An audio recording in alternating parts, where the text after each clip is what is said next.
Oke, terima kasih kepada Ustadz Habib Ja'far Al-Jufri yang sampun rawuh.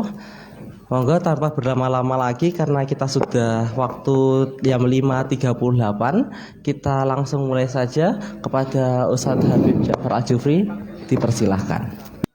Assalamualaikum warahmatullahi wabarakatuh.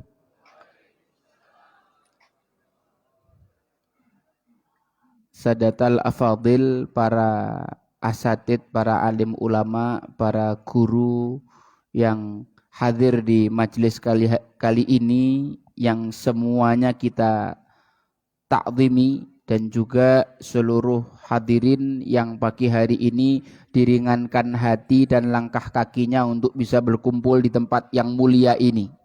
Kita bersyukur kepada Allah dengan sebenar-benar syukur, karena tempat ini juga pemiliknya namanya Ustadz Syakir gitu ya. Syukur itu sejatinya adalah menggunakan nikmat untuk taat. Lawannya adalah kufur, menggunakan nikmat untuk maksiat. Kalau kita ingin belajar bagaimana syukur, ya kita lihat Ustadz Syakir. Dengan apa yang beliau miliki, kita melihat tempat ini dimakmurkan dalam ketaatan kepada Allah Subhanahu wa Ta'ala. Seingat saya beberapa waktu yang lalu masih di sini kayaknya, belum ada bangunan itu, Pak. Kata Allah, la in syakartum, fix lah, itu terkonfirmasi. Jadi itu termasuk salah satu ayat-ayat Allah yang hidup, ya, bisa kita pelajari. Kemudian sholawat dan salam kita haturkan kepada uswah hasanah kita baginda Nabi Muhammad sallallahu alaihi wasallam, yang kita nantikan syafaatnya di yaumil akhir. Suatu hari Nabi Muhammad itu khutbah Jumat di atas mimbar. Setelah sebelumnya Nabi Muhammad selalu berkhutbah bersandarkan batang kurma. Setelah mimbarnya jadi, Nabi khutbah di atas mimbar. Kemudian di tengah-tengah khutbah ada suara tangisan bayi. Para sahabat tengok kanan tengok kiri, bayinya siapa ini yang nangis? Ternyata di masjid tidak ada bayi yang nangis. Ternyata suara tangisan itu berasal dari batang pohon kurma yang biasa dipakai bersandar sama Nabi Muhammad. Pohon kurma ini rindu, pohon kurma ini kangen, karena biasanya dia bersentuhan dengan punggung Nabi Muhammad SAW. Nabi yang memahami perasaan pohon itu memanggil pohonnya, kemudian ketika pohon itu datang dipeluk sama Nabi Muhammad SAW, selesai disuruh balik lagi.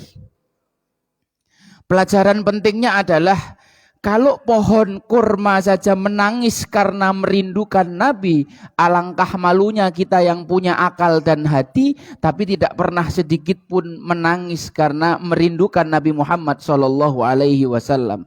Jangan-jangan hati kita lebih keras daripada batang pohon kurma tadi. Jangan-jangan hati kita lebih kering daripada pohon kurma tadi. Kalau kita ini ngelihat diri kita sendiri, mungkin banyak di antara kita, Bapak termasuk saya juga, mengalami sholat tapi tidak merasakan apapun, sujud tidak merasakan apapun, sebatas ritual tanpa spiritual. Kita baca Quran tapi hanya lidah yang bergerak, tidak ada setetes pun embun dari Al-Quran yang menyentuh hati kita. Kita hadir di majelis ilmu, 1 jam lamanya kita duduk, tidak ada satupun pemahaman yang Allah berikan pada kita. Ada orang yang sudah datang menziarahi Nabi di Masjid Nabawi, yang ada dia cuma selfie. Sampai di Raudhah pun habis buat foto-foto, tidak sempat doa. Ini orang dihukum namanya, Pak. Ada orang yang berkorban sekedar supaya namanya masuk di list daftar mudhahi di masjid. Dan dia tidak menyadari apa nilai kurban itu di dalam diri. Maka mohon maaf Ustadz, bapak-bapak, ibu-ibu sekalian, saya tidak akan bicara banyak tentang fikihnya, karena udah sering kita dengar pasti masalah fikih kurban. Saya ingin menyelami makna-maknanya, supaya kita lebih menjiwai amaliyah ini, sehingga ruh kita itu tersambung dengan ruh para salaf kita, para ulama kita, para nabi dan rasul. Karena apa yang akan kita kerjakan ini adalah tuntunan daripada Nabi Ibrahim alaihissalam. Bahkan Pak, terakhir tuh mohon maaf, anak pernah lihat di sosmed, ada seorang perempuan nangis histeris di depan Ka'bah. Apa masalahnya? Karena dia tidak bisa ngelihat Ka'bah. Sudah sampai di depan Ka'bah tapi tidak bisa ngelihat Ka'bah. Ini hukuman berat sekali ini. Na'udzubillah min dzalik. Jangan sampai kita dihukum sama Allah Subhanahu wa taala dengan hukuman-hukuman batin tersebut. Kemaksiatan itu ada kemaksiatan zahir, ada kemaksiatan batin. Kemaksiatan zahir hukumannya zahir, kemaksiatan batin hukumannya batin. Semua yang tadi saya sebutkan tentang sholat, tentang baca Quran, tentang hadir majelis ilmu, tentang duduk di raudhah tidak merasakan apapun, itu hanya hukuman-hukuman batin yang ringan. Yang lebih besar, lebih mengerikan lagi. Kata Allah Subhanahu wa taala, "Wa may ya'mal mithqala dzarratin khairan yarah, wa may ya'mal mithqala dzarratin syarran yarah." Ingat, iblis tidak dikeluarkan dari surga karena sombong. Tidak dikeluarkan dari surga karena zina. Tidak dikeluarkan dari surga karena minum khamr, tapi dikeluarkan dari surga karena sombong. Awalnya hasad, awalnya riya. Nah, penyakit-penyakit hati ini kadang-kadang tipis tak terlihat ada di dalam hati kita yang menodai, bahkan bukan cuma menodai, tapi merusak seluruh amalan kita. Korban kita jadi sia-sia karena riya. Orang nerima korban jadi rusak karena hasad. Loh kok sana dapat 2 plastik karena 1. Sudahlah dapat rusak pula, repot ini. Punya anak sapinya lebih besar nih, 1000 kilo ini, 1 ton sapi anak.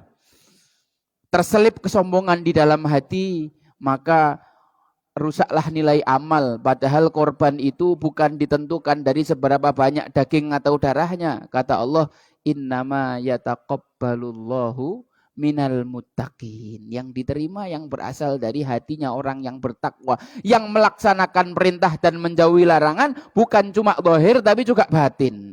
Larangan sombong, perintah tawadhu, larangan hasad, perintah ikhlas, perintah syukur, perintah qanaah, perintah ridho. La yanalallaha luhumuha wala dima'uha, kata Allah, walakiyanaluhu taqwa minkum. Bukan dagingnya yang sampai, bukan darahnya yang sampai. Yang sampai itu takwanya. Karena Allah tidak butuh dagingnya. Allah tidak butuh sesajen seperti Tuhan-Tuhan yang lain. Baik, jamaah. Satu kisah sebelum masuk kisah Nabi Ibrahim. Kisah ini menurut saya penting sekali untuk selalu saya sampaikan supaya kita sebagai orang muslim punya satu kaidah dalam bertakwa. Kisah ini diceritakan Habib Zain bin Ibrahim bin Smith di dalam kitab Al-Manhajus Sawi tentang seorang ahli ibadah di Maroko. Ada seorang ahli ibadah di mana, Bu? Maroko itu mana? Lor Gamping katanya. Ya benar juga ya. Afrika Utara paling barat berbatasan sama Spanyol ya, Bu ya. Betul? Mbuh tat. Betul Ibu nih ya. Apal Bu ya? Alhamdulillah. Oke. Ada seorang ahli ibadah, bukan ahli ibadah biasa, kata beliau, kana mujtahid fil ibadah. Orang yang sangat sungguh-sungguh dalam beribadah. Pagi siang sore ibadah, pagi siang sore ibadah. Kalau kita kan ibadahnya kolo-kolo ya Bu ya.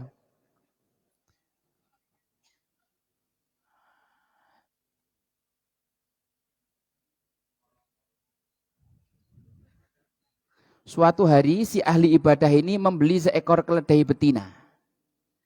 Dibuatkan kandang, diparkir di samping tempat ibadah. Wa subhanallah, keledai ini tidak pernah sekalipun dipakai.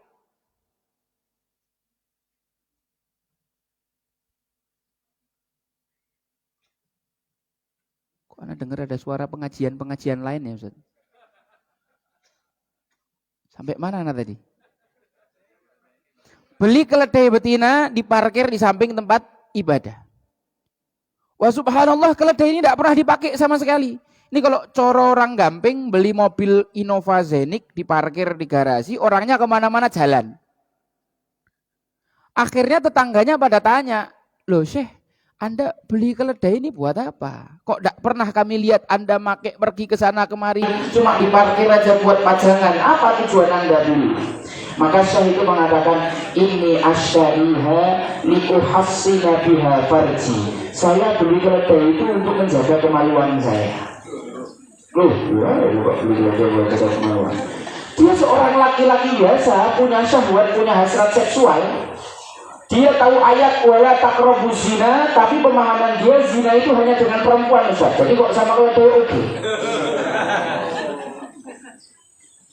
Begitu orang ini dinasihati, walladzina hum li furujihim hafizun illa ala azwajihim aw ma malakat aymanuhum fa innahum ghairu malumin faman ibtagha wara'a dzalika fa ulaika humul adun. Yang mencari penyaluran selain dari istrinya dan budak itu sesungguhnya adalah orang yang melampaui batas. Nangis Pak, ini ahli ibadah ini nangis, malunya luar biasa kepada Allah Subhanahu wa ta'ala. Ini masih agak bagus. Dia tidak tahu, dikasih tahu, merasa bersalah, nangis lalu memperbaiki. Mungkin kalau kita mau berkaca, kadang-kadang kita juga seperti ahli ibadah ini. Menjalani sesuatu tanpa ilmu. Saya kemarin dapat cerita lucu dari Ustadz Salim tentang orang haji. Di hari Arafah itu kan wukuf ya Pak ya. Wukuf, kemudian ada orang-orang yang ya ada seorang kakek ya sama istrinya sudah tua juga, nenek-nenek ini wukuf di Arafah, posisinya setengah tiduran gitu. Kadang-kadang kain ihramnya melorot. Wah, kelihatan anunya apa? Auratnya itu kelihatan. Kelihatan auratnya, sama istrinya ditutup, kebuka lagi, ditutup, kebuka lagi. Terus kemudian ada orang yang kebetulan duduknya dekat situ, negur, bilang, Pak, makanya Pak, kalau pakai kain ihram itu kayak saya ini loh, dalemannya pakai sempak.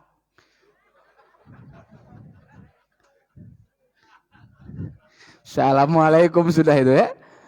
Capek Pak, itu cuma nabung sekian panjang, sekian lama sampai sana, enggak dapat intinya haji. Padahal haji itu kan intinya Arafah. Al-hajju Arafah. Rukun utamanya haji itu Arafah. Lah Arafahnya batal ini orang. Enggak boleh pakai yang berjahit. Ya khairal kulihal, maksud saya, kadang-kadang kita dalam menjalani kehidupan beragama ini, menjalaninya tanpa ilmu. Wala taqfu ma laisa laka bihi ilm. Ada perintah yang kita jalani tanpa ilmu, ada larangan yang kita jauhi tanpa ilmu. Kadang-kadang kita mengerjakan sesuatu tanpa ilmu, kadang-kadang kita melanggar karena tidak punya ilmu. Dan banyak juga kasus-kasus pelanggaran dalam kejadian Idul Adha ini. Ala kulli hal, pelanggaran yang hari ini ingin saya bedah adalah pelanggaran-pelanggaran hati ketika kita menjalani ibadah yang mulia, yaitu Idul Adha ini. Kita sama-sama tahu tadi Qori sudah membacakan wa idzibtala Ibrahim rabbuhu bikalimatin fa'atammahun. Ketika Nabi Ibrahim alaihi salam diuji oleh Allah Subhanahu wa ta'ala dengan beberapa ujian, lalu Nabi Ibrahim berhasil menyelesaikan ujian itu semuanya dengan baik. Tidak ada yang remedi. Ujiannya bukan jawab soal pertanyaan di atas kertas, Pak. Ujiannya ujian kehidupan yang sangat nyata. Ujian yang pertama adalah untuk membuktikan kemurnian tauhid beliau. Beliau Nabi Ibrahim tinggal di satu daerah Babilonia dipimpin Raja Namrud yang kita sama-sama tahu mereka semua penyembah berhala. Kita sama-sama sudah hafal kisahnya. Nabi Ibrahim ketika orang-orang itu sedang keluar, dihancurkan semua berhala itu, kemudian tampaknya dikalungkan kepada berhala yang paling besar. Ketika mereka pulang kaget, man fa'ala hadza bi'alihatina, siapa yang menghancurkan Tuhan-Tuhan kami ini? Sami'na fatan yadkuruhum yuqalu lahu Ibrahim. Ada anak muda yang tingkah lakunya kayak gini, ini Ibrahim pasti. Faktu bihi ala a'yunin nas. Ayo kita sidang dia di depan manusia.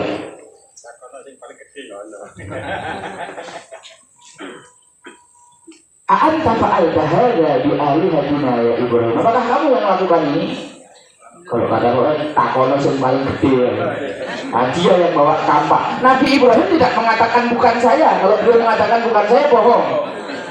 Beliau katakan bal fa'alahu kabiruhum hadza. Kayaknya ini yang bawa kampak nih. Was'aluhum in kanu yantiqun. Coba kamu tanya sama dia. Mungkin dia bisa jawab. Kemudian mereka tertunduk. Loh, mana mungkin bisa jawab? Oh, ini berhala batu kok. Tidak mungkin dia bisa bicara. Maka sama Nabi Ibrahim alaihissalam, ya udah kau tidak bisa ngomong, tidak bisa ngasih manfaat, tidak bisa ngasih mudarat, kok kamu sembah. Jadi sebenarnya yang sedang dihancurkan oleh Nabi Ibrahim itu bukan berhala fisiknya, tapi berhala pikirannya, berhala logikanya. Hari ini banyak yang mengaku muslim, syahadatnya berkali-kali sehari, baca la ilaha illallah ratusan ribuan kali, mengakui Allah Tuhan tapi gagal menyadari diri sebagai hamba. Iyyaka na'budu wa iyyaka nasta'innya belum betul-betul diamalkan sehari-hari. Katanya Allah sang pemberi rizki, tapi banyak istri-istri yang menggantungkan rizki dari suaminya. Suami itu bukan sumber rizki, Bu. Coba nanti ingatkan saya di akhir, saya punya kisah buat ibu-ibu tentang suami itu bukan pemberi rizki. Cocok. Sabar Pak. Semoga saya lupa ya Bu ya ceritanya ya Bu ya. Semoga nanti saya lupa enggak nyeritakan. Bapak ini malah cocok. Banyak yang bergantung berharap sama makhluk. Ketika kemudian orang-orang yang hatinya sudah gelap itu semakin kalap, nasihat Nabi Ibrahim yang sangat menyentuh logika dan hati itu tidak digubris. Mereka katakan, harrikuhu wangsuru alihatakum in kuntum fa'ilin. Bakar dia, kumpulkan kayu bakar, ditumpuklah kayu bakar yang sangat banyak, dinyalakan apinya. Para ulama meriwayatkan apinya itu nyalanya 2 bulan, Bapak Ibu sekalian. Apinya nyalanya berapa? 2 bulan. Bisa dibayangkan itu besarnya kayak apa? Saking panasnya sampai Nabi Ibrahim itu nggak bisa didekatkan, jadi dilemparkan dari jauh pakai manjanik. Ayo coba kita belajar iyyaka na'budu wa iyyaka nasta'in dari Nabi Ibrahim kali ini. Manjanik itu adalah ketapel besar yang biasa dipakai untuk melemparkan batu, untuk jebol benteng. Batu-batu yang ratusan kilo itu taruh manjanik. Bayangkan ini yang ditaruh orang bukan batu. Dilemparkan ke dalam api. Nah, ketika Nabi Ibrahim ada di manjanik itu datang malaikat Jibril. Wahai Ibrahim, apakah kamu membutuhkan pertolongan saya? Kata Nabi Ibrahim, wa amma minka fala uni, wa amma minallah fa ana uni. Kalau dari kamu saya tidak butuh pertolongan. Kalau dari Allah baru saya butuh. Kalau kita orang gampang yang ada di posisi Nabi Ibrahim gimana sudah ini? Gas malaikat cepat, malaikat dikisrak diketok di tali ini. Masya Allah, ini anak-anak pondok ini. Hah? Oh sajadah. Ustadz siapa? Fatan, Masya Allah. Salam ya nanti sama Ustadz ya. Ini tak makan sambil ngisi ya bagaimana? Boleh? Masya Allah. Istimewa ya. Semoga anak-anak kita jadi qurratu ain buat kita semua. Sampai mana tadi saya? Kalau dari kamu saya tidak butuh pertolongan. Kalau dari Allah saya butuh. Ini yang ditolak tawarannya malaikat Jibril, bukan cuma bos biasa yang manusia ya. Dan kalimat yang sama yang pernah keluar dari lisan Nabi Ibrahim itu 6.000 tahun berikutnya di sebuah daerah kecil di Palestina namanya Gaza yang sedang dibombardir, pernah ada anak kecil 7 tahun diwawancara. Nak, apakah kamu membutuhkan pertolongan yang seperti apa? Tolong sampaikan ini media supaya kami sampaikan ke dunia Arab. Kata anak itu, wa amma minkum fala nurid. Wa amma minallah fanahnu nurid. Kalau dari kalian kami tidak butuh apa-apa. Kalau dari Allah kami butuh. Ucapannya sama, keyakinannya sama, maka pertolongan Allah turun kepada mereka. Kita ini minta pertolongan, iya karena na'budu wa iya karena nasta'in, tapi memang keyakinan kita yang berbeda. Allahnya masih sama, zatnya tidak berbeda sama sekali dan tidak menurun kapasitasnya. Yang menurun adalah keyakinan kita kepada Allah dalam menjalani kehidupan dan meminta pertolongan. Betul apa tidak betul ini? Al-Habib Umar bin Muhammad bin Salim bin Hafidh ketika menjelaskan ayat fa'aradu bihi kaidan faja'alnahumul akhsarin. Mereka itu Namrud dan para tentaranya menginginkan sebuah makar untuk menghancurkan Nabi Ibrahim, akan tetapi justru makar yang mereka buat semakin mendekatkan Nabi Ibrahim kepada Robnya. Nabi Ibrahim pernah ditanya, wahai Ibrahim, kapan kamu merasa selama kamu hidup kamu merasa paling dekat sama Allah itu kapan? Kata Nabi Ibrahim, aku merasa paling dekat sama Allah ketika aku di dalam api.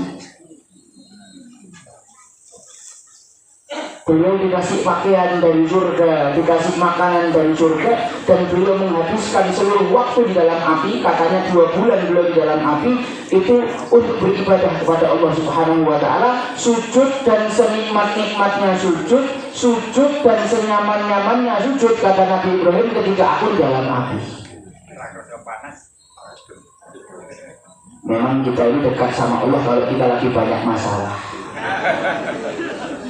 Betul. Kalau pas lagi enggak banyak masalah, enggak pada ingat Allah Pak ya. Allahnya ini kayak driver gojek dipanggil kalau butuh ya. Memang kadang-kadang banyak hamba-hamba yang enggak punya adab sama Allah Subhanahu wa Ta'ala. Kata Imam Ghazali, ta'adab ayyuhal miskin. Beradablah kalian kepada Tuhan kalian orang-orang miskin. Jangan tidak menjaga adab kepada Allah Subhanahu wa Ta'ala. Pertolongan Allah seperti apa yang turun kepada Nabi Ibrahim? Apa Pak?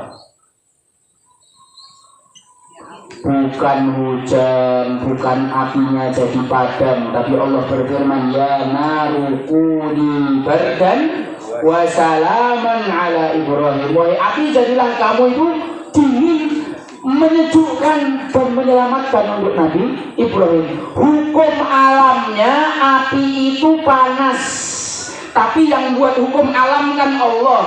Allah bisa mengganti-ganti hukum alam semau Allah untuk orang-orang yang dicintai Allah. Jangankan Allah, lawang MPR aja gampang rubah-rubah hukum semau mereka. Apalagi Allah yang bikin alam semesta ini, terserah Allah mau rubah hukum. Ijazah bisa dirubah. Hati-hati loh, Pak. Masalah punya itu mas. Ayo. Ijazah apa ini maksudnya ya? Aku tak paham. Allah menolong para nabinya, Allah menolong para rasulnya, Allah menolong para aulianya, para ulamanya, para kekasihnya. Banyak hal-hal yang tidak masuk akal, tidak sesuai dengan hukum alam yang dipahami manusia, tapi bagi para kekasih Allah Subhanahu wa Ta'ala, idza arada syai'an ayyaqula lahu kun fayakun. Ustaz, ada tidak caranya supaya kita jadi kekasih Allah? Ada. Disebutkan di dalam hadis arba'in, man adali waliyan faqad adantuhu bil harb. Siapa yang menyakiti waliku, dia telah mengumumkan perang melawan aku. Dalam riwayat faqad barazani bil mubarazah, telah menantang duel satu lawan aku, kata Allah. Waliku itu la in sa'alani la'utiyannah, dia mau minta apapun aku kasih. La in sa'adani la'uidannah, kalau dia minta perlindungan akan aku lindungi.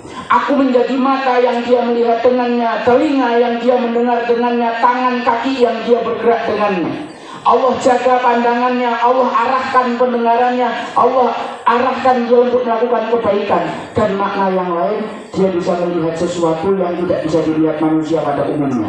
Contohnya Khalifah Umar bin Khattab radhiyallahu anhu, suatu hari ketika beliau khutbah Jumat, Beliau tiba-tiba menghentikan khutbahnya, kemudian mengatakan, ya Sariyah, naik gunung, ya Sariyah, naik gunung, ya Sariyah, naik gunung. Terus dilanjutkan lagi khutbahnya. Setelah sekian bulan berlalu, pasukan dari Irak pulang, ditanya, apakah ada kejadian aneh ketika kalian sedang ekspedisi di sana? Kata pasukan, alhamdulillah Allah memberikan kemenangan, tapi suatu hari kami sedang terdesak. Kami dikepung oleh musuh, kami hampir kalah. Lalu tiba-tiba kami di hari Jumat itu mendengar suara Khalifah Umar bin Khattab sangat jelas di telinga kami, wahai Sariyah, naik gunung, wahai Sariyah, naik gunung, wahai Sariyah, naik gunung. Kami naik gunung, lalu Allah menyelamatkan kami dan memenangkan kami. Apa zaman itu sudah ada WA? Apa itu video call? Siapa yang membuat pandangan Sayyidina Umar di Madinah bisa melihat yang jauh di Irak? Itulah maksudnya Allah menjadi pandangannya. Allah membuat orang itu bisa melihat sesuatu yang tidak bisa dilihat oleh orang biasa. Allah membuat kekasihnya bisa mendengar apa yang tidak bisa didengar orang biasa. Yang sejauh itu saja bisa didengar, apalagi cuma suara hati yang dekat. Apa susahnya bagi Allah mengangkat hijab bagi kekasih-kekasih yang dikehendakinya? Ustaz, caranya jadi wali Allah gimana, jadi kekasih Allah? Wa ma taqarraba ilayya 'abdi bi syai'in ahabbu ilayya mimma aftaratuhu 'alaihi wa la yazalu 'abdi yataqarrabu ilayya bin nawafil hatta uhibbah. Apa itu Ustaz artinya? Kita saksikan pada episode berikutnya. Nanti kapan-kapan Bu ya, dan aku diundang sakit lagi. Nah, ini kan Nabi Ibrahim, bukan bahas tentang wali ya. Ini sampai jam berapa Ustaz? Jam 8, waduh repot, enggak kayak gitu perjanjiannya tadi. Setengah 7. Jam 8 gitu Ustaz. Jenengan kuat, saya enggak kuat. Enggak. Jemaah dirahmati Allah Subhanahu wa taala, inilah Nabi Ibrahim, orang yang mengorbankan nyawanya fi sabilillah. Orang yang mengorbankan nyawanya fi sabilillah. Berapa yang sudah kita korbankan untuk Allah Subhanahu wa taala?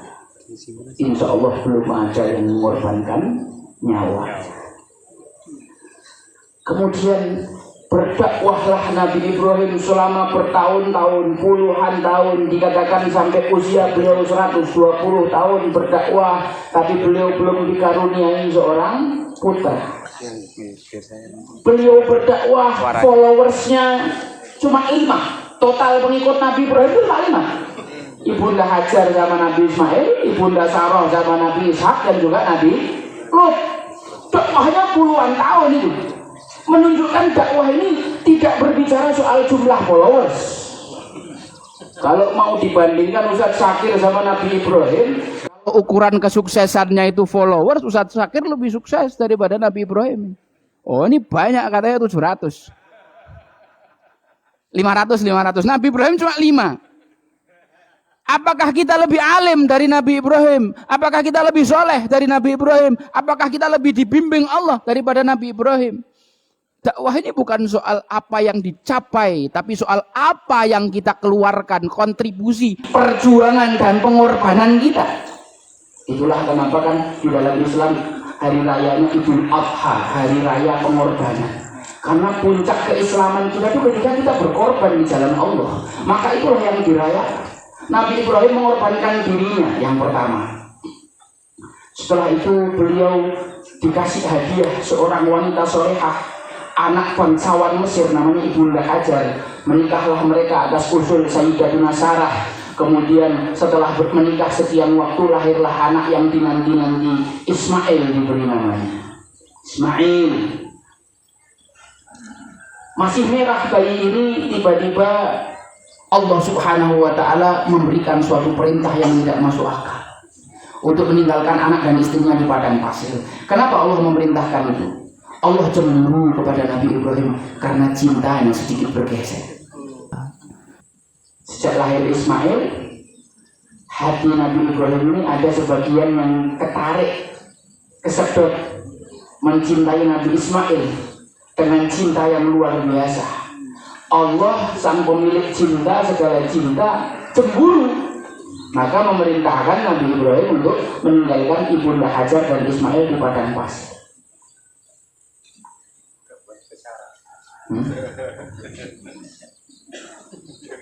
Kemudian ditinggal hanya dengan sebotol air dan satu mangkuk kurma. Kemudian Ibunda Hajar ketika Nabi Ibrahim pergi meninggalkan itu, ya ibarat kata ya wajarlah perempuan dosalah, saya apa? Tolong saya dinasehati, tunjukkan letak di mana kesalahan saya biar saya perbaiki, bla bla bla. Ndak digubris. Diam aja Nabi Ibrahim. Ndak melihat, ndak nengok ke belakang sedikit pun. Tapi sambil berlinangan air mata karena beliau sangat sedih. Malu ya, nangisnya dilihat sama istrinya. Kadang-kadang laki-laki itu Bu, dalam situasi-situasi yang sulit mereka tidak bisa ngomong. Jadi jangan bercecer pertanyaan. Diamin aja sudah. Nanti kalau dia udah habis masa stresnya, nanti dia yang datang dan cerita sendiri. Gak usah ditanya-tanya, mas lagi ada masalah apa tuh mas, buat cerita sama aku. Gak usah sok-sok pahlawan kayak gitu.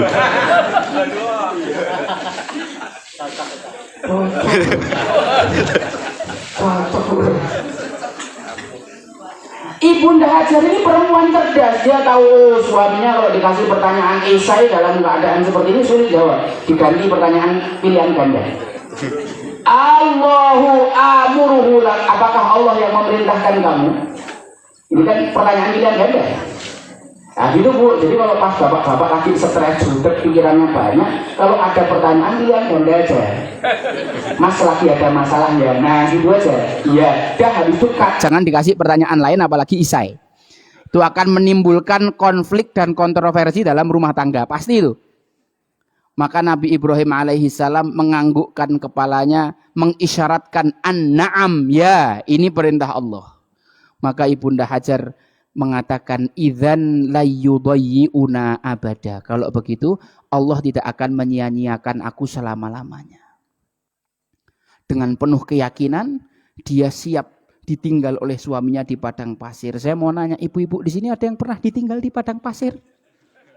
Apa di rumah yang lengkap dengan fasilitas, ada AC-nya, kulkas, TV, kompor, semua sangoni lagi. Tidak ada yang mengalami seperti itu, seperti yang dialami oleh Ibunda Hajar. Tapi inilah wanita yang yakin bahwa rizki itu datangnya dari Allah Subhanahu wa Ta'ala. Nabi Ibrahim ketika meninggalkan anaknya berdoa, ya Allah kirimkanlah makanan dan buah-buahan dari manusia. Warzuqhum minas tsamarati la'allahum yashkurun. Doa yang sangat tidak masuk akal karena itu padang pasir. Tidak ada orang sama sekali. Gimana mungkin Nabi Ibrahim minta setiap hari anak dan istrinya dikirimi makanan sama buah-buahan. Tapi seperti itulah sejatinya doa. Doa itu meminta sesuatu yang mustahil karena kita yakin ada zat yang bisa membuat mustahil jadi tidak mustahil. Ketika airnya habis, makanannya habis, Ibunda Hajar lari ke Bukit Sofa, naik lagi ke Marwa. Kan harusnya kalau sekali melihat sudah tidak ada air kan selesai. Tapi kenapa diulangi 7 kali? Itulah ikhtiar sampai batas kemampuan. Fattaqullaha mastata'tum.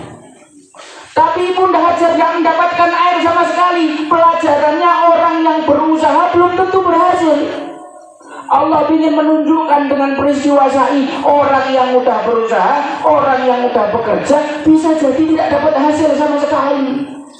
Kok ada orang yang ketika kerja usaha belum berhasil, ngamuk-ngamuk, stres? Ini namanya orang yang mendewakan usaha dia. Kata Habib Ali Al-Jufri, al-akhdhu bil asbabi ibadah wal i'timad alal asbabi maksiat.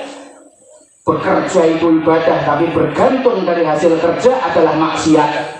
Karena hasil adalah bagiannya Allah, yang mendahului Allah tentang hasil. Ini namanya orang yang sok tahu dan sukudon dan merasa lebih pintar daripada Allah Subhanahu wa Ta'ala. Nabi Ismail alaihissalam cuma nangis.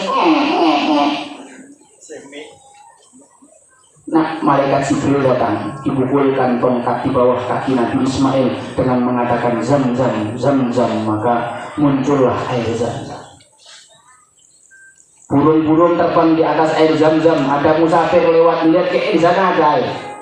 Ayo kita minta. Setelah lihat, oh ya ada air betul. Wahai ibu, bolehkah kami meminta air ini sebagai gantinya kami akan berikan makanan yang mencukupi Anda? Oh boleh, ahlan wa sahlan.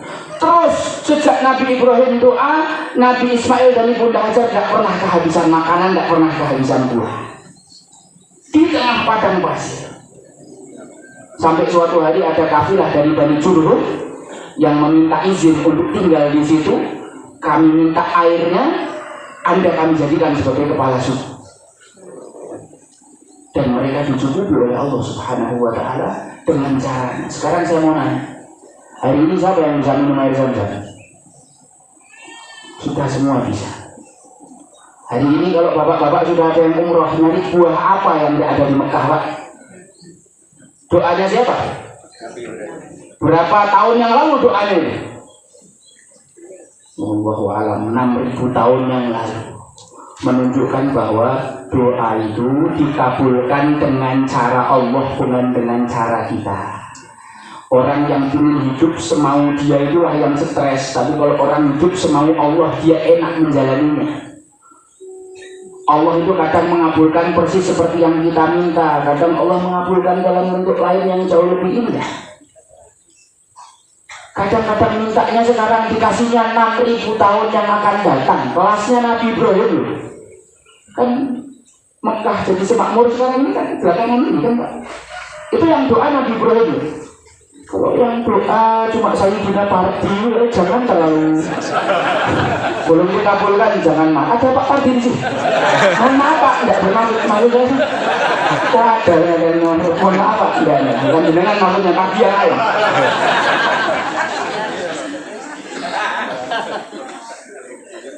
Orang yang berusaha belum tentu berhasil. Orang yang tidak berusaha belum tentu dapat hasil. Tapi tugas kita berusaha. Tapi kita diperintahkan untuk berusaha. Ada kalimat yang menarik disebutkan dalam kitab Fawaidul Mukhtar Habib Ali bin Hasan Baharun dari gurunya Al-Habib Zain ketika menjelaskan kitab Manhajus Sawi. Al-ilmu kulluhu fi kalimatain. Ilmu itu terangkum dalam 2 kalimat. Al-ilmu kulluhu fi kalimatain. Ini kalau bisa memahami dengan baik kalimat ini, orang akan menjalani kehidupan dengan nyaman. La tatakallaf ma tufid, ini kalimat pertama. Wa la tubayyi' mastukfi. Tidak usah dihafalkan bahasa Arabnya, tak terjemahkan aja. Jangan kamu membebani diri dengan sesuatu yang sudah dijamin. Jangan stres dengan sesuatu yang sudah dijamin. Yang dijamin itu rezeki. Dan kamu jangan menyia-nyiakan sesuatu yang tidak dijamin. Yang tidak dijamin itu ibadah. Allah mengatakan wa ma khalaqtul jinna wal insa illa liya'budun. Tujuan kita diciptakan adalah untuk ibadah. Ma uridu minhum min rizqin wa ma uridu an yut'imun. Innallaha huwar razzaq. Allah Subhanahu wa Ta'ala menggandengkan ibadah dengan rezeki. Seakan-akan berpesan, kalau ibadahmu beres, aku tanggung rezekimu. Tapi kalau ibadahmu tidak beres, jangan komplain soal rezeki. Dan ingat ibu-ibu sekalian, bapak-bapak sekalian, rezeki tidak selalunya berbentuk uang. Karena istri solehah itu rezeki, anak soleh itu rezeki, tetangga yang baik itu rezeki. Punya guru dan punya ilmu adalah puncaknya rezeki. Punya komunitas yang baik itu rezeki. Semuanya itu rezeki. Hari ini Pak, ada orang yang lucu Pak. Dia itu menjauhi sang pemberi rezeki dengan alasan sedang mencari rezeki. Ada tuh orang zaman sekarang menjauhi sang pemberi rezeki karena sedang mencari. Konyol apa enggak orangnya itu? Itulah orang yang ketika dipanggil hayya 'alas shalah, si nanggung si dueneh akar jose sak penumpang neh sik. Saya tidak menyepelekan profesi jadi driver ojol dan lain sebagainya, tapi ya jangan sampai kita kehilangan Allah dengan alasan kita sedang mencari rezeki, kan aneh. Harusnya kita tahu sumber rezeki kita, harusnya itu Allah. Sama, kita selesaikan misalnya. Lalu setelah itu Nabi Ismail tumbuh di bawah asuhan Ibunda Hajar. Ibunda Hajar tidak pernah sekalipun mendidik Nabi Ismail dengan pendidikan yang buruk. Nak, kau jangan jadi kayak abamu di Bangtolis, gak pernah pulang, gak bertanggung jawab, masa ibu gak dikasih nafkah sama sekali. Ya, mungkin kalau Ibunda Hajar perempuan zaman sekarang muninya gini, muninya. Tapi dari lisan Ibunda Hajar kalimat-kalimatnya, nah, ayahmu itu seorang nabi, ayahmu itu seorang rasul, ayahmu itu da'i ilallah, ayahmu itu seorang yang mengorbankan dirinya di jalan Allah, dia masuk ke dalam api untuk membela agama Allah. Nah, mimpi seorang nabi itu wahyu. Terbukti ketika diceritakan di dalam Al-Quran, falamma balagha ma'ahu sa'ya, ketika Nabi Ismail sudah balik sekitar 15 tahun ditinggal, tidak pernah ketemu sama ayahnya. Kemudian ayahnya datang malamnya, tidur langsung mimpi melihat dia menyembelih anaknya. Ketika dia bangun masih ragu-ragu, waktu itu tanggal 8 Hijriah, 8 Dzulhijjah, maka disebut hari Tarwiyah. Masih ragu Nabi Ibrahim, apakah ini mimpi dari Allah? Malam berikutnya beliau mimpi dengan mimpi yang sama. Maka beliau menyadari keesokan harinya bahwa mimpi itu betul-betul datangnya dari Allah. Arafah ya'rifu, maka hari itu disebut hari Arafah. Kemudian hari ketiga Nabi Ibrahim bermimpi lagi, dan beliau semakin mantap bahwa ini dari Allah. Paginya tanggal 10 yaitu hari kurban, hari nahar, beliau memanggil anaknya, ya bunayya, wahai anakku tercinta, wahai anakku tersayang, ini ara fil manam, aku melihat dalam mimpiku. Ini menarik Pak. Saya mau sedikit ngasih secuil bahasa Arab. Bahasa Arab itu ada present tense, ada past tense. Past tense namanya fi'il madhi, continuous tense itu namanya fi'il present, atau continuous tense itu fi'il mudhari'. Madhi itu sudah lalu, mudhari' itu masih berlangsung. Mimpi itu sudah tadi malam apa sekarang pas kita udah bangun? Tadi malam, berarti kata kerjanya apa? Past tense, madhi. Harusnya di dalam ayat itu logikanya orang Arab, ini ra'aitu fil manami, harusnya gitu. Tapi ayatnya enggak gitu Pak. Ini ara fil manam, pakai fi'il mudhari', pakai present continuous tense. Why? Saking nyatanya mimpi itu, sampai sekarang ini seakan-akan aku masih melihat mimpi itu dengan jelas. Nah, inni ara fil manami anni adbahuk, sesungguhnya aku menyembelih kamu. Nah, masih pakai takkid lagi. Fanzur madza tara, gimana pendapatmu Nak? Ini jawaban seorang anak yang dididik wanita solehah. Kalau anak zaman sekarang, Allah membuat mimpi lah, ya kok serius tenang. Bapak sakit ya? Bapak habis kejeduk apa tadi malam?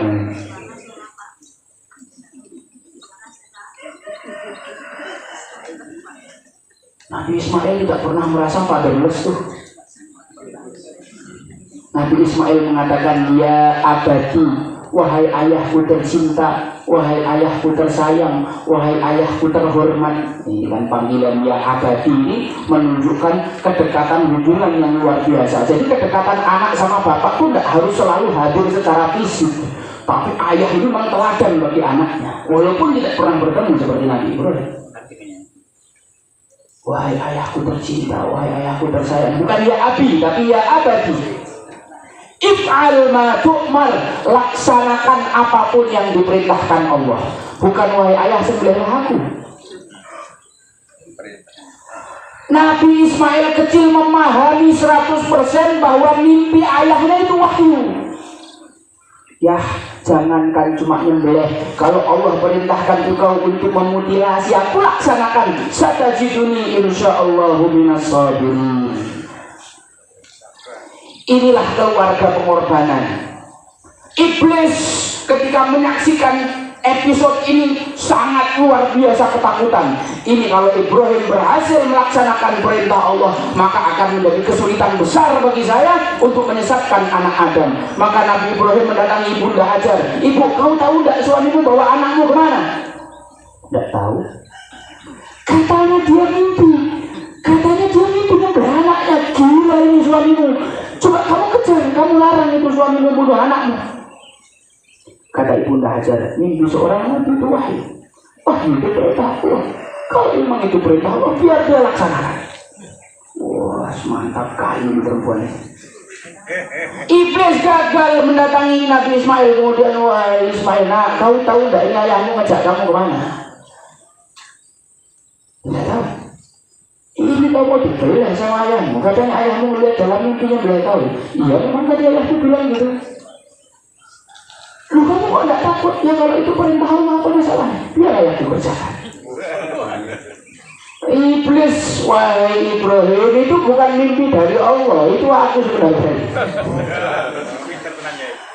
Oh iya Pak, makanya kalau ada orang-orang pinternya kayak Iblis itu bertanya kan. Jangan-jangan ini komunikasinya aktif. Ketika Iblis terus berbisik kepada Nabi Ibrahim ambil batu, dilempari terus 7 kali.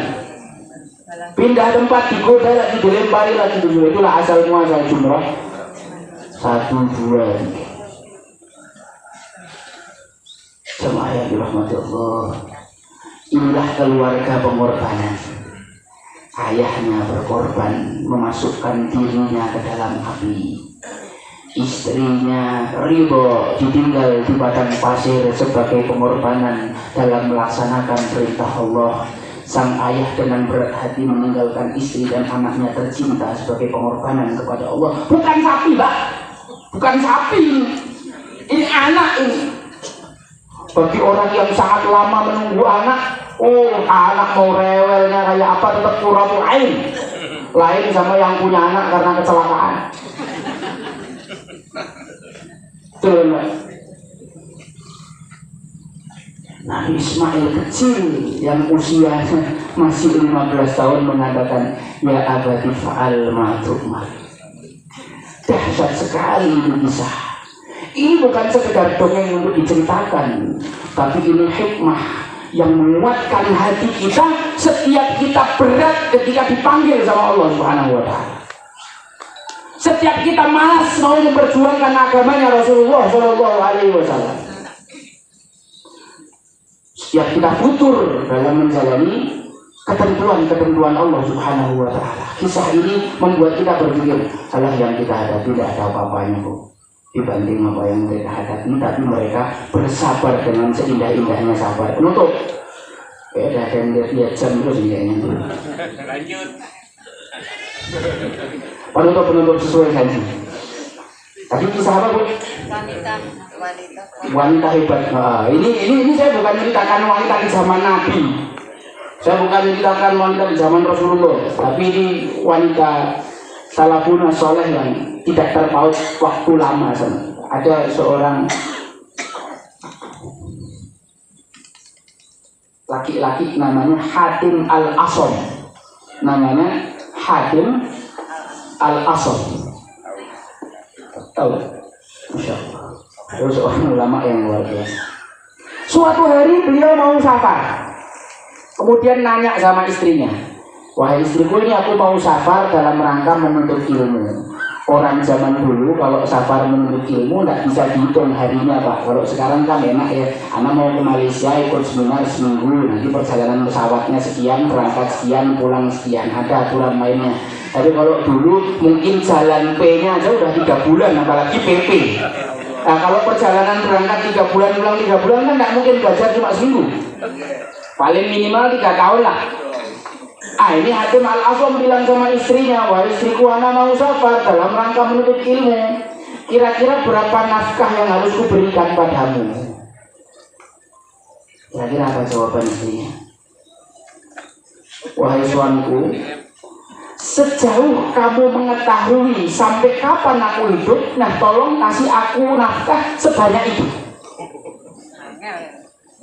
Angel gitu ya. Kalau kamu tahu aku hidup cuma 1 hari, kasih nafkah buat 1 hari. Kalau kamu yakin aku masih hidup 5 tahun lagi, kasih nafkah buat 5 tahun. Hitung aja setiap hari sekian ratus ribu. Kata Hatim Al-Asam, hadza ghaib, ini ilmu ghaib yang tahu hanya Allah. Tentang nyawa yang tahu hanya Allah. Maka istrinya bilang, ya udah kalau gitu gak usah kamu sok-sok mikirin masalah rezekiku. Biarkan Allah yang tahu hidup matiku yang menjamin rezekiku. Haji, ini kalau zaman sekarang punya istri model gini gimana? Enak kok ini suaminya mau kerasa, wasat, sesat.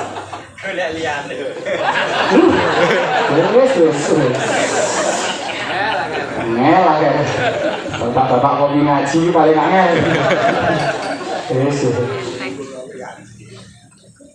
Terus kemudian suaminya itu mendapatkan energi untuk berangkat safar sepenuh hati. Dia berangkat tanpa meninggalkan spesial pun untuk istrinya. Spesial pun deh. Karena keyakinan istrinya terhadap Allah jauh lebih tinggi. Terus kemudian datang tetangganya besok tadi, Mbak, kami dengar Hatim ini safar menuntut ilmu pasti lama. Ini kira-kira jenengan ditinggali nafkah yang cukup apa enggak? Ini tetangganya sok-sok perhatian. Sok-sok perhatian. Sebenarnya kepo pengen tahu ditinggali piro atau ayemen yo. Ayem tenang iki ditinggali piro, cekelane piro kok anteng tenan iki. Ya semoga Hatim meninggalkan rezeki yang cukup gitu. Terus perempuan itu nanya sama tetangga-tetangganya, tunggu sebentar, ini as'alukunna an Hatim, saya mau nanya sama kalian tentang Hatim. Ahwa razzaqun am akalu rizki. Hatim itu Hatim itu sang pemberi rizki atau si pemakan rizki. Istrinya nanya sama tetangganya, suamiku Hatim itu sang pemberi rizki atau si pemakan rizki? Si pemakan rizki. Maka istrinya Hatim mengatakan, fa amma akalu rizki fadahab wa amma razzaq fahuwa yakum la yudha'an. Adapun si pemakan rizki dia telah pergi. Adapun sang pemberi rizki masih ada di sini selalu bersamaku dan tidak akan menelantarkanku. Adapun si pemakan rizki dia sudah pergi. Itu kan maknanya bisa jalan sekali, itu berarti itu bisa safar, bisa mati. Adapun sang pemberi rizki yaitu Allah lebih dekat kepadaku daripada urat nadiku sendiri. Wa nahnu aqrabu ilaihi bil hablil warid. Wah ini kalau ibu-ibu majelis kopi ngaji mental kayak gini semua, ini maju ini kampungnya. Suaminya mau gas program dakwah apapun di kopi lagi berangkat ya. Wah, tak sangoni malah. Tak tol ke sawahku. Mantap itu. Gelang emas masih berat. Jamaah dirahmati Allah, mungkin demikian. Artinya kisah-kisah ini diceritakan supaya kita merasa lebih tenang, lebih mantap, lebih yakin dalam melaksanakan perintah-perintah Allah Subhanahu wa ta'ala. Semoga kita bisa dimudahkan Allah mengikuti jejak langkah Nabi Ibrahim, mengikuti keikhlasan dan keyakinan Nabi Muhammad dan para salafun shalihin. Semoga kita termasuk orang yang nanti juga dikumpulkan bersama Nabi Muhammad, melihat senyumnya Nabi Muhammad, kita bisa bertemu dengan Nabi Ibrahim, nostalgia dan diskusi langsung sama beliau di surganya Allah Subhanahu wa ta'ala. Barakallahu li wa lakum bil Qur'anil azim wa nafa'ani wa iyyakum bima fihi minal ayat wa dzikril hakim wa taqabbala minni wa minkum tilawatahu innahu huwal ghafurur rahim. Akhiru da'wana alhamdulillahi rabbil alamin. Assalamualaikum warahmatullahi wabarakatuh.